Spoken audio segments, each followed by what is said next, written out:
Hello students, welcome to economic class CBSE 11th and 12th. This is video number 49 children, and in this video we are going to discuss about the relation between APC and APS, that is average propensity to consume and average propensity to save. दूसरा जो relationship children हम लोग discuss करेंगे वो है marginal propensity to consume and marginal propensity to save. तो children सबसे पहले हम लोग आ जाते हैं average propensity to consume and average propensity to save.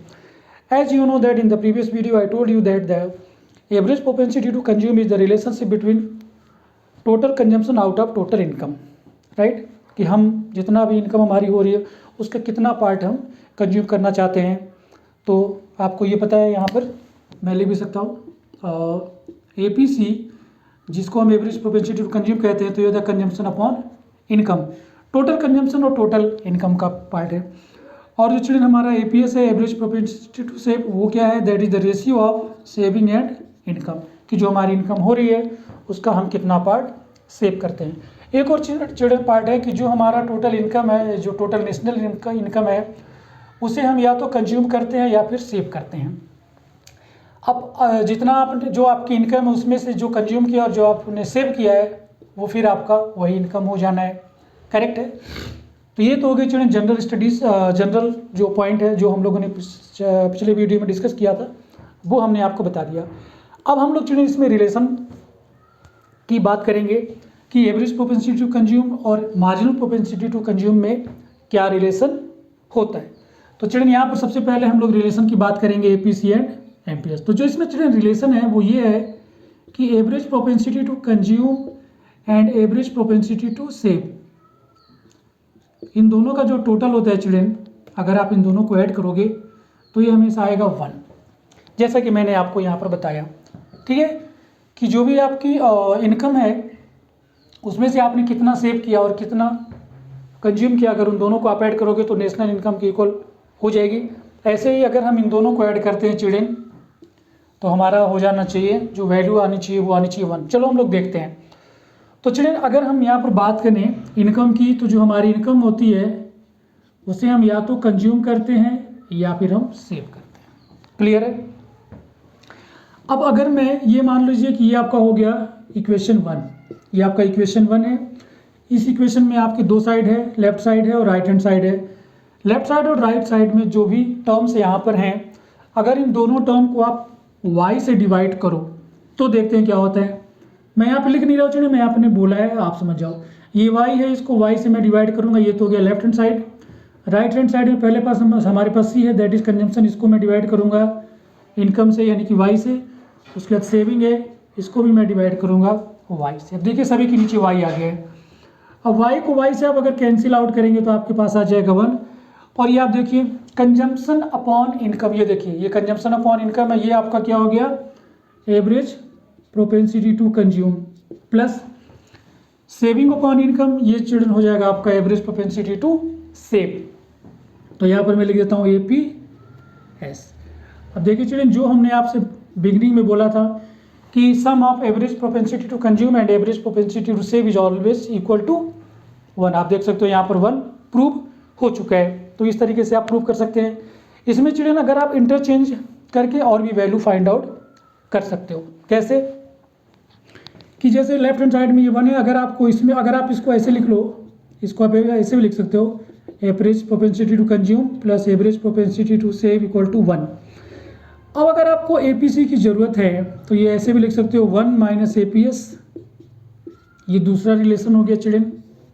Third relation है, अगर आपको APC चाहिए APS चाहिए तो आप लिख सकते हो average propensity to save equal to 1 minus APC.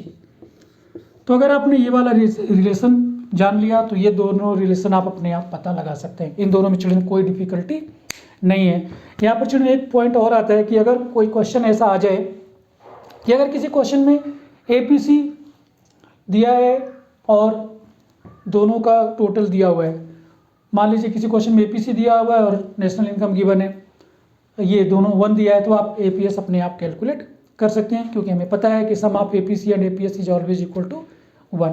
तो चिल्ड्रन ये तो हो गया relationship between APC and APS. अब हम लोग बात कर लेते हैं चिल्ड्रन रिलेशनशिप बिटवीन या relation between marginal propensity to consume and marginal propensity to save.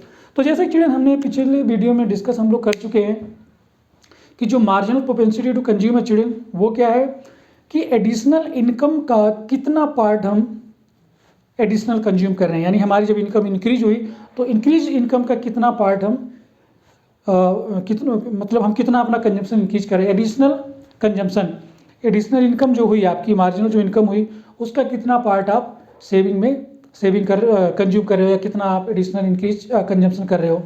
ऐसे जो children marginal propensity to save है वो भी यही है कि additional income over additional saving, ये दोनों का रेशियो है। ठीक है, तो इन दोनों का रेशियो चिल्ड्रन देखते हैं तो इन दोनों का जो रिलेशन है चिल्ड्रन वो भी बिल्कुल इसी की तरह से है कि अगर आप मार्जिनल प्रोपेंसिटी टू कंज्यूम को ऐड करोगे मार्जिनल प्रोपेंसिटी टू सेव से, तो इन दोनों का चिल्ड्रन जो सम है वो हमेशा आएगा 1। अब हम अपने हिसाब से चिल्ड्रन इसको कैलकुलेट करते हैं जो हमने आपको अभी बताया। तो अगर चिल्ड्रन हम यहाँ पर देखो जो हमारी एडिशनल इनकम होती है children delta Y, additional income को हम डेल्टा वाई से रिप्रेजेंट करते हैं।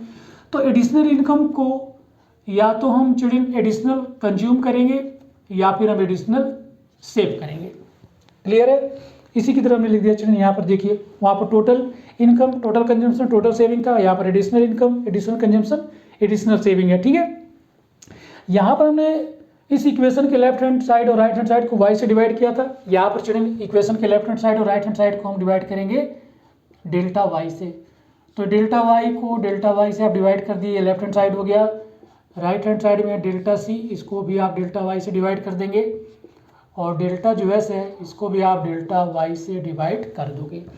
अब चिल्ड्रन आपको अगर अच्छे से याद हो तो MPC जो होता है वो होता है आपका delta c upon delta y, और जो MPS होता है चिल्ड्रन वो होता है delta s upon delta y।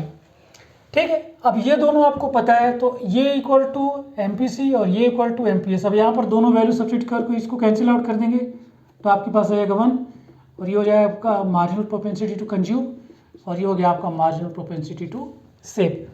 आप इसको ऐसे भी लिख सकते हो MPC plus MPS equal to 1।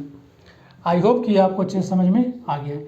इन दोनों में इंटरचेंज करके चिल्ड्रन आप इसमें और भी फॉर्म पता लगा सकते हो। अगर आपको सिर्फ MPC चाहिए तो आप इसको ऐसे भी लिख सकते हो MPC equal to 1 minus MPS, और अगर आपको MPS चाहिए तो आप लिख सकते हो 1 माइनस MPC।